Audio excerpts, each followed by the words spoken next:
So ayan na nga mga ka-backyard, magbibigay ako ngayon ng vitamin sa aking mga alagang ibon. So mayroon po tayong isang subscriber na nagtatanong kung ano nga ba ang vitamins na ginagamit ko at kung paano ito gamitin sa kanila. So ngayon, ang ibinibigay kong vitamin sa aking mga alagang ibon is itong essential vitamins. Ayan.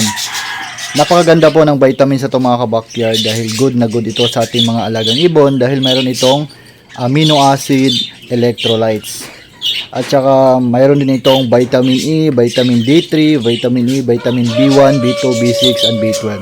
At saka ito yung mga vitamins nila, potassium, at saka mayroon din itong magnesium. Ayan, nakikita nyo ng mga vitamins. So yan po ang makukuha ng ating mga alagang ibon. Kaya maganda po ang vitamins na to para sa ating mga ibon na inaalagaan. So hindi po ako nag-recommend sa inyo na gamitin ang vitamins na to. So gusto ko lang ipakita sa inyo kung ano ba ang vitamins na ginagamit ko sa aking mga alagang ibon.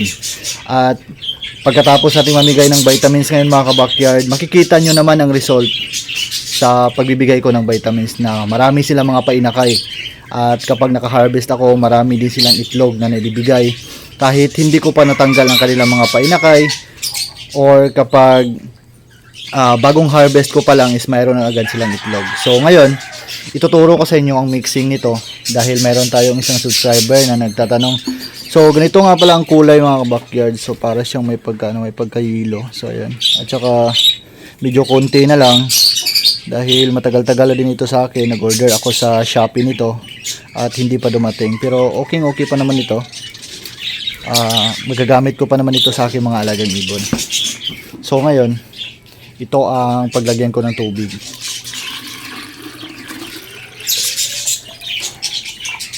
So ayan. At saka magbigay din tayo ng vitamins dito sa lagay na tayo ng vitamins sa tubig.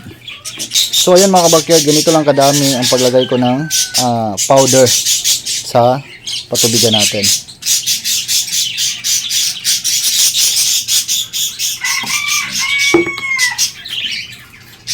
Tsaka lagyan natin ng konting tubig para medyo madami-dami siya. Tapos alog-alogin lang natin. Ayan. Alog-alogin para ma-mix yung ma-mix yung tubig na mayroong halong vitamins sa ating mga alagang ibon. So konting alog-alog lang para ma-mix agad siya. So ganito lang kadali mga ka-backyard ang pagbigay ng vitamins sa ating mga alagang ibon. So nasa sa inyo na kung gawin nyo ang mga ginagawa ko sa aking mga alagang ibon. So nakadepende pa din sa inyo kung ano ang vitamins na pwede ninyong ibigay sa inyong mga alagang ibon. Pero masasabi ko lang mga ka-backyard, maganda talaga ang essential vitamins sa ating mga alagang ibon. So kapag ganito na yung kulay mga ka-backyard, pwede na kayo magbigay sa inyong alagang ibon. So ang itatagal po sa vitamins na to is umaabot lamang ito ng 4 hours. So pagdating na po ng 4 hours, palitan nyo ng plain water para hindi mapanis ang tubig na ibinibigay nyo sa inyong alagang ibon. Dahil pag once pinatagal nyo kasi, pinaabot nyo ng 1 day, so baka ang tendency magkasakit ang inyong ibon. Mas mabuti na lagi tayong handa para healthy ang ating mga alagang ibon na inalagaan sa bahay. Binibigyan ko nga muna is yung yung mga nasa flying cage ko. So meron ako ditong African lovebird, mga frillback hagurumo, mga English budgie, and then yung mga parakeets ko na mga normal. Ayan, normal po yan. At saka yung green is frillback hago po. At saka ito African lovebird, yan.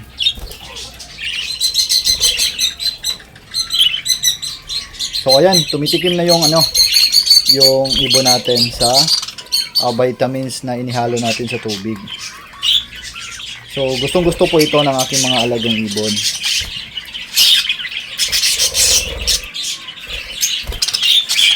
Tsaka dito sa loob ng aking ibonan mga ka-backyard, mamigay ako ng tubig dito sa bawat water feeder nila.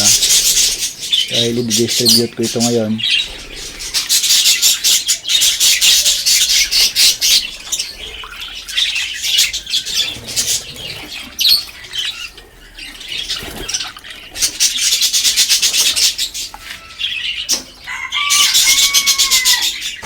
So, unahin muna natin itong rainbow material parakeets ko.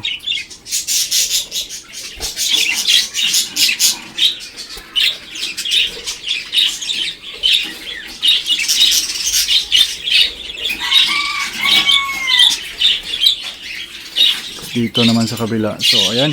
Kitang-kita nyo naman mga ka-backyard. Gustong-gusto ng ating mga alagang ibon ang ibinibigay kong vitamin sa kanila. So, ito ang kagandahan pag sanay na sanay ang ating ibon sa mga vitamins na ibinibigay natin. So, advice ko lang sa inyo mga ka-backyard, pag mayroon na nakasanayang vitamins ang inyong mga alagang ibon at nakita nyo na maganda ang result, so ipagpatuloy nyo na yan. Palit ng palit kayo ng vitamins dahil maapektuhan po ang health at ang breeding ng ating mga alagang ibon pag palit ng palit kayo ng ng vitamins nila.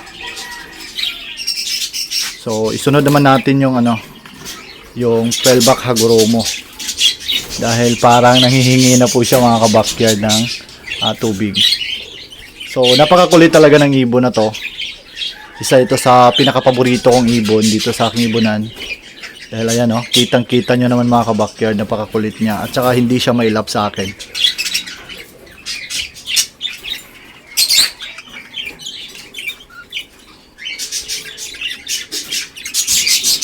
Napakasaya kasi mga ka-backyard pag mayroon tayong mga alagang ibon. Dahil nakakawala po sila ng problema at stress sa atin. So ngayon mga ka-backyard, dahil tapos na tayo nagbigay ng vitamins sa ating mga alagang ibon, so oras na para tingnan natin ang kanilang nest box. So silipin natin ang nest box nila.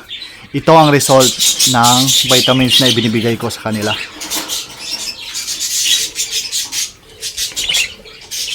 So 4, 6. So 6 na itlog.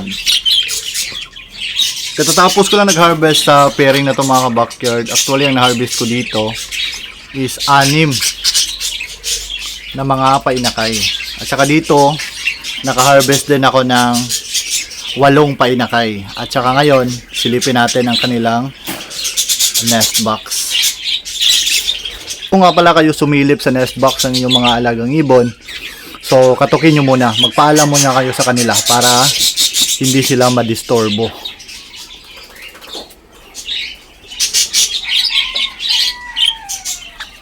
So ayan mga ka-backyard, grabe napakadaming itlog to 4, 6, 8, 10, 12. So mayroon po siyang 12 at saka isang painakay ngayon. So napakaganda talaga ng breeder na to dahil katatapos ko pala nag-harvest dito ng 8 painakay. Ngayon marami na naman siyang itlog at saka mayroon na naman siyang painakay na inaalagaan. So ganito ka sulit ang breeder na to mga ka-backyard. So dito naman sa kabila, dito sa 12-back Hago natin, so tingnan din natin ang laman ng kanilang nest box. So napakakulit talaga ng ibon na ito mga ka-backyard. Sobrang kulit. So punta ka muna sa taas, huwag ka muna makulit. So ayan, mayroon na din ditong painakay mga ka-backyard. So 1, 2, 3, 4. So mayroon pong 4 dito na mga painakay.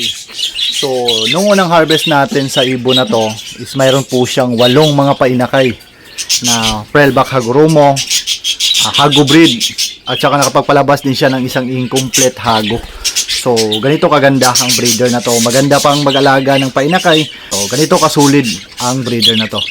So dito naman sa kabila, ito yung project ko na 12-back Hagoromo, tapos yung hen is rainbow material parakeets. So gusto ko kasi makapagpalabas ng RB mat na parakeets na 12-back Hago na. So silipin din natin kung ano nang nangyayari sa loob dahil parang malakas na silang kumain.